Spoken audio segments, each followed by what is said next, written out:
Subscribe कीजिए हमारे channel नूर रज़ा को और बेल आइकन को प्रेस कीजिए जिससे आपको हमारी न्यू वीडियो की नोटिफिकेशन मिलती रहे। बस इख्तिताम पर अर्ज करूं, बस वो गौस, कितनी शान, कितने मर्तबे, कितनी बुलंदी, कितनी अजमत, कितनी बुजुर्गी। ठोकर लगाई, मुर्दा जिंदा किया, 12 बरस की कश्ती डूबी हुई निकाल दी। दुआ की तो 12 बरस की कश्ती आ गई। अल्लाह अकबर। हाथों पर लोग ईमान लाते हैं, गौसे पाक पर रसूलुल्लाह नाज करते हैं। जिनको आलम बेदारी में आका की ज़ियारतें नसीब होती है, वो गौसे पाक इशा के वजू से 40 साल तक के फज्र की नमाज पढ़ते हैं।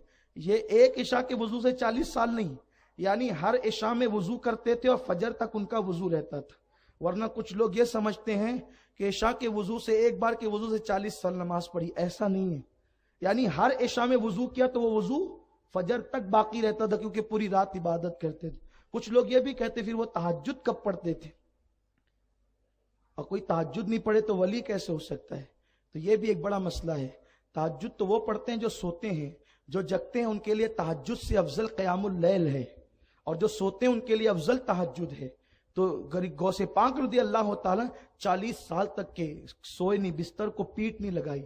और अपना हाल ये है, हम कहते हैं हम गौस पाक के मानने वाले हैं, और उस वक्त तक मस्जिद के जीने पर बैठते हैं जब तक अजान नहीं होती, और जब अजान होती है तो ये कह करके हटते हैं चलो अजान हो रही है, लोग आएंगे मस्जिद में। आप किस दिन के लिए? सरकार गौसे पाक फरमाते हैं, अगर बेनमाजी मर जाए उसे मुसलमानों के कब्रिस्तान में दफन मत करो। सरकार गौसे पाक फरमाते हैं कि बेनमाजी की कब्र अगर बनाई जाए तो उसको जो है वो ऊंट की कोहान की तरह जो है न उभरने दिया जाए, उसको बराबर कर दिया जाए, ताकि लोग उससे इबरत हासिल करें। ये सरकार गौसे पाक रज़ी अल्लाह ताला, गौसे पाक ने अपने खिताब में फरमाया, लोगों हराम से बचो, इसलिए कि हराम इंसान को तबाह कर देता है। आज अपना हाल क्या है, जैसे आया जो आया खा लिया। एक मर्तबा बगदाद का बादशाह गौसे पाक की बारगाह में नजराना लेकर आए। हुजूर नजराना कबूल करें। आप फरमाते ले जाओ, अल्लाह ने मुझे बहुत देखा, नहीं कबूल कर लें। फरमाया ले जा। उसने जिद किया, हुजूर कबूल कर लें। वो हजरत अब्बास इब्न अब्दुल मुत्तलिब की औलाद में से था, अब्बासी बादशाह था। गौसे पाक ने हाथ में लिया, कहा मैं तेरी आखिरत संवारना चाहता हूं और तू मेरी आखिरत बर्बाद करना चाहता है। लिया और ले करके उसको निचोड़ना शुरू किया। जब निचोड़ा है गौसे पाक ने तो उसमें से खून निकल आया। फरमाते हैं कि अगर तेरी कुर्बते रसूल का मुझे ख्याल ना होता, इतना निचोड़ता कि इस खून के अंदर तेरा महल डूब जाता। ये लोगों का खून चूस करके लाया है और मुझे देना चाहता है।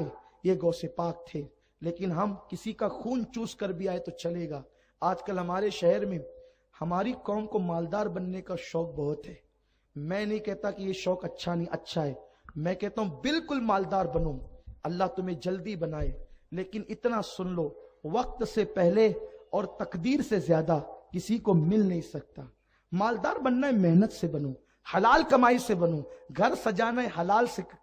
आजकल हाल ये कि कुछ लोग मालदार रातों रात बनना चाहते, तो लॉटरी, हराम काम, शराब के अड्डे, जुए के अड्डे, और ये सारे लोगों की सरपरस्ती अक्सर देखने में आ रहा है कि कौम के सियासी लीडर कर रहे हैं। कुछ अच्छे लोग भी होंगे उनमें, मैं सबकी बात नहीं करता, बुरों में अच्छे भी होते हैं, अच्छों में बुरे भी होते हैं। ये सारा काम चल रहा है, हमें ये नहीं करना चाहिए। इसलिए कि अवाम कोई गुनाह करेगी उसकी सजा अवाम को मिलेगी, कौम के कायदीन गुनाह करेंगे उसकी सजा पूरी कौम को मिलेगी। कौम पे कहत साली आती है, इसलिए सियासी लीडरों को भी, मजहबी लीडरों को भी, सबको अपनी इस्लाह करनी चाहिए।